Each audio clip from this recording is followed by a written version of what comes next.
देविका सुबह उठकर जब अपनी बेटी को लेकर अपने ससुराल घर पर गई तो दरवाज़ा जैसे ही खटखटाया तो उसकी सास ने दरवाज़ा खोला।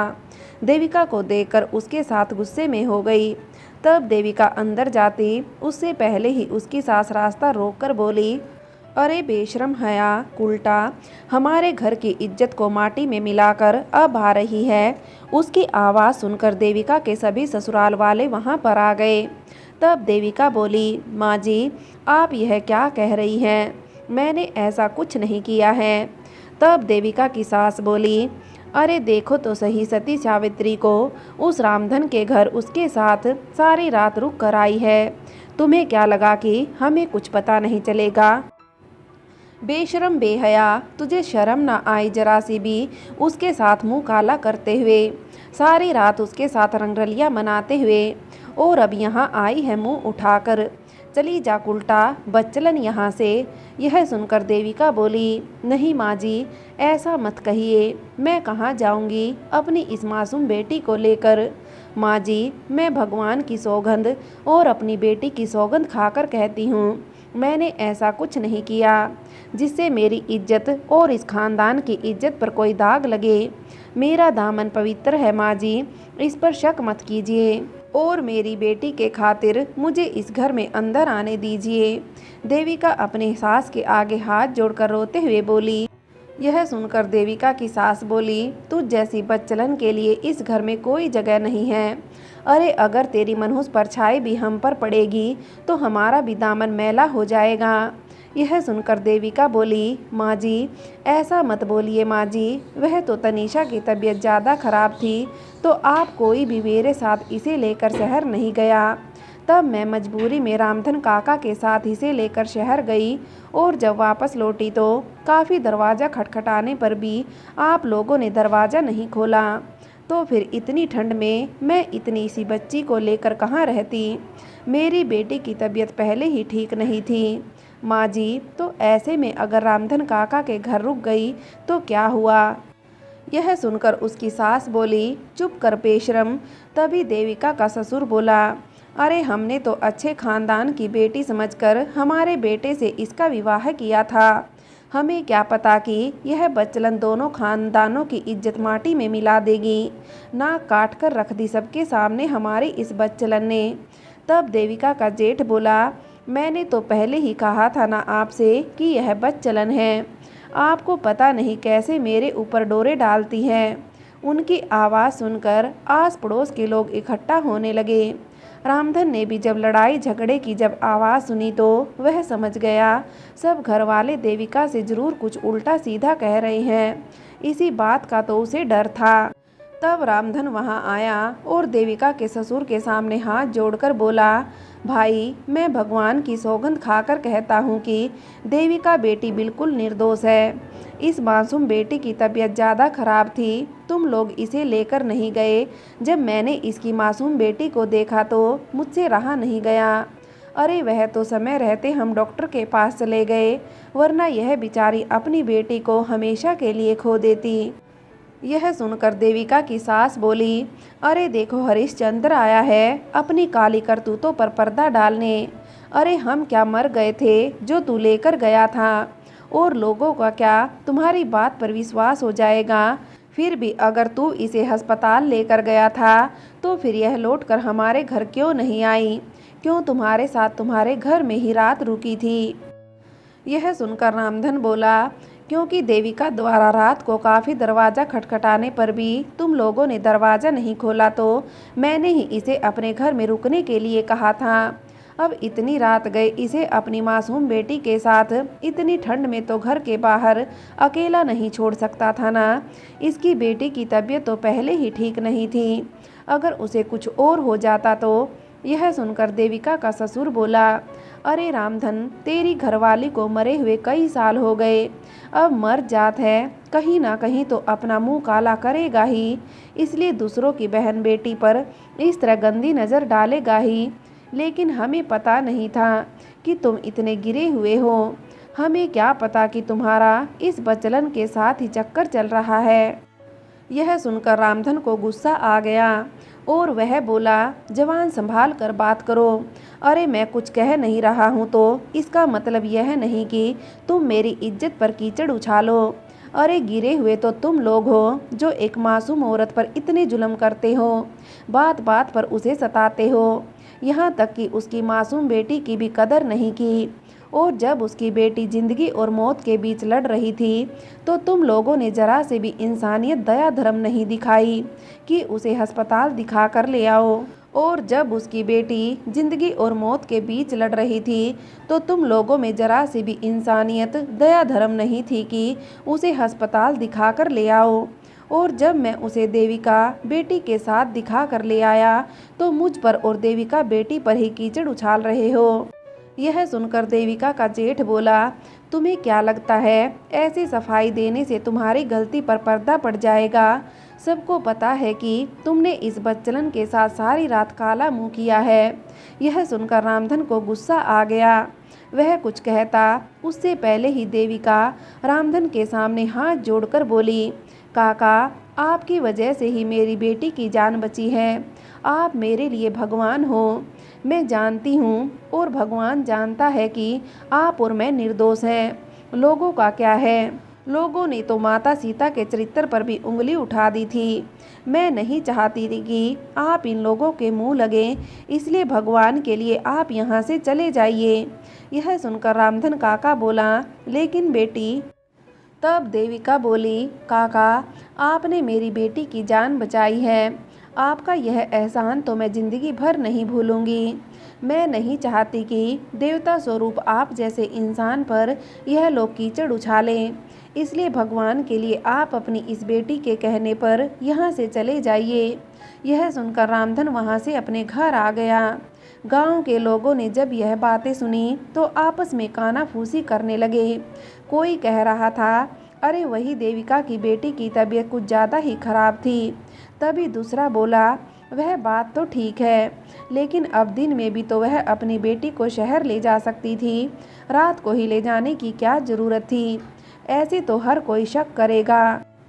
तभी एक औरत बोली, अरे यह देविका दूध की धुली ना है, जरूर इसका ही उस रामधन के साथ कोई चक्कर चल रहा है। तभी तो इसके ससुराल वाले इसे उल्टा सीधा कह रहे हैं, वरना इसके ससुराल वालों को आनंद थोड़ी ना आएगा अपने ही खानदान की इज्जत को सबके सामने उछालते हुए। इस जैसी बदचलन औरत को तो ठोकर मारकर घर से निकाल देना चाहिए। तभी दूसरी औरत बोली, अरे इस तरह किसी के ऊपर कीचड़ उछालना ठीक नहीं है। इसके ससुराल वाले भी कम नहीं है। लेकिन देविका रामधन के घर रुकी कि चाहे वह कितनी ही पवित्र क्यों ना हो, लेकिन लोग तो उसके दामन पर कीचड़ उछालेंगे ही। जितने लोग उतनी बातें, लोग आपस में कानाफूसी कर रहे थे। वहीं देविका के ससुराल वाले उसे उल्टी सीधी गालियां दे रहे थे। देविका सबके सामने अपनी बेटी को गोद में लिए अंदर जाने की मिन्नतें कर रही थी, लेकिन कोई उसे अंदर नहीं घुसने दे रहा था। काफ़ी कुछ सुनाने के बाद देविका के ससुराल वालों ने अंदर से दरवाज़ा बंद कर दिया और देविका अपनी मासूम बेटी को वहीं पर लिए बैठी रोती रही। देविका अपने ससुराल में घर के बाहर इस उम्मीद में बैठी रही कि शायद घर वालों को उस पर थोड़ा तरस आ जाए और वे लोग उसे घर के अंदर रख लें, वरना वह अपनी बीमार बेटी को लेकर भी कहाँ जाएगी। वहीं देविका के ससुराल वालों ने अब देविका के पति पुनीत के पास फ़ोन कर नमक मिर्च लगाकर बात को बढ़ा चढ़ाकर देविका के खिलाफ और रामधन के खिलाफ उसे भड़काया। अपने घर वालों की बातें सुनकर पुनीत भी गुस्से में आग बबूला हो गया और गांव आने के लिए चल दिया। वहीं देविका के ससुराल वालों ने सारी बात देविका के मायके वालों को नमक मिर्च लगाकर बताई तो देविका के मायके वाले भी देविका पर गुस्से में तिलमिला उठे। सारा दिन देविका भूखी प्यासी घर के आगे बैठी रही। उसके पेट में एक अन्न का दाना नहीं गया था। ऐसे में उसके आंचल से दूध कैसे उतरता कि उसकी बेटी का पेट भर जाता। दिन भर तो थोड़ी धूप रहने की वजह से उन्हें ठंड ज़्यादा नहीं लगी, लेकिन जैसे जैसे शाम होने को आ रही थी वैसे वैसे ठंड बढ़ रही थी। शाम के लगभग 5 बजे ही पुनीत वहां आ पहुंचा। पुनीत को आए देखकर देविका डर की वजह से कांपने लगी। उसे पता था कि उसके ही ससुराल वालों ने उसके बारे में उल्टा सीधा पुनीत से कहा है, इसलिए पुनीत यहाँ आया है। तब देविका सोचने लगी कि हे देवी माँ, पता नहीं अब पुनीत उसके साथ कैसा सलूक करेगा। देविका अभी यह सोच रही थी कि पुनीत ने आते ही देविका के साथ बेरहमी से मारपीट करना शुरू कर दिया और उसे उल्टी सीधी गालियां देने लगा। देविका को इस तरह रास्ते पर पिटते देखकर आसपास के लोग भी इकट्ठा हो गए। तब देविका रोते हुए बोली, भगवान के लिए आप ऐसा मत करिए। मैं भगवान की सौगंध, आपकी सौगंध खाकर कहती हूँ, मैंने आपके सिवा किसी की तरफ नज़र उठाकर नहीं देखा है। मेरा दामन पवित्र है, इस पर इस तरह दाग मत लगाइए। कम से कम आप तो मेरी बात पर यकीन कीजिए। अगर मैं रामधन काका के साथ आपकी बेटी को अस्पताल नहीं ले जाती तो आपकी बेटी को कुछ भी हो सकता था। मैंने सभी घर वालों से हाथ जोड़कर आपकी बेटी को अस्पताल ले जाने के लिए कहा, लेकिन किसी ने मेरी एक नहीं सुनी तो मैं क्या करती। यह सुनकर पुनीत गुस्से में बोला, मेरी बेटी, खबरदार, जो आज के बाद इस गंदे खून को मेरी बेटी देने का नाम दिया तो ना जाने किसकी नाजायज़ औलाद है, किसका पाप लिए घूम रही हो और मेरे सिर पर मढ़ रही हो।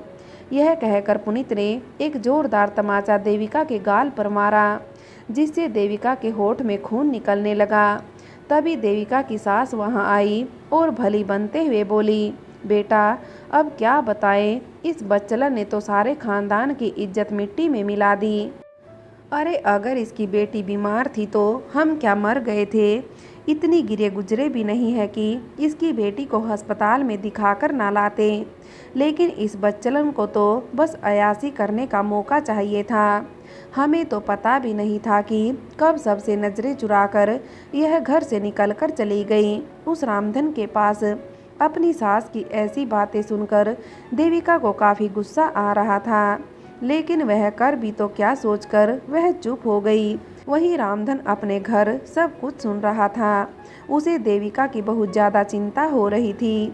वह सोच रहा था कि ये भगवान, आखिर कब तक तुम ऐसे उस बेचारी पर जुल्म करोगे। सब उसके साथ कैसा सलूक करते हैं। क्या तुम्हारे घर दया नाम की कोई चीज़ नहीं है। एक माँ होने के नाते अगर देविका ने अपनी बेटी को अस्पताल ले जाकर दिखाया है तो ऐसा कौन सा बड़ा गुनाह कर दिया जिसकी सज़ा उसे दे रहे हो। यह देखकर रामधन काफ़ी दुखी था, लेकिन वह वहां जाकर देविका के लिए और मुश्किलें नहीं बढ़ाना चाहता था। गांव के लोग भी यह सब देखकर आपस में बातें बना रहे थे।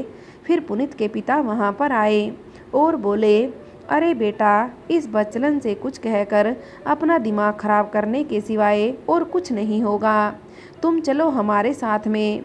यह कहकर देविका के सास ससुर पुनीत को लेकर चले गए। देविका वहीं बैठे रोती रही।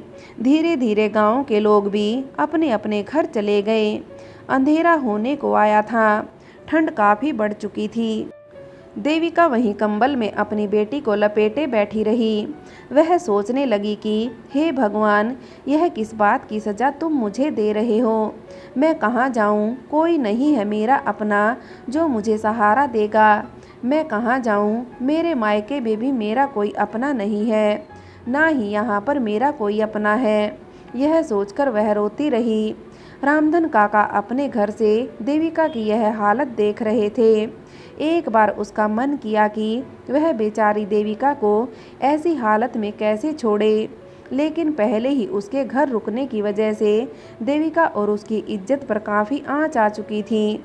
उसे अपने से ज़्यादा देविका की चिंता थी, इसलिए वह न चाहते हुए भी वहाँ पर नहीं गए और भगवान से प्रार्थना करने लगे कि हे भगवान, आखिर कब तक इस बेचारी पर अत्याचार करते रहोगे। आखिर कब तक आप एक औरत के सब्र का इम्तिहान लेते रहोगे।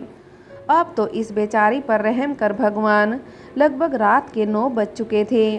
सारे गांव के लोग सर्दियों की वजह से जाकर सो गए थे। तभी किसी ने घर का दरवाज़ा खोला।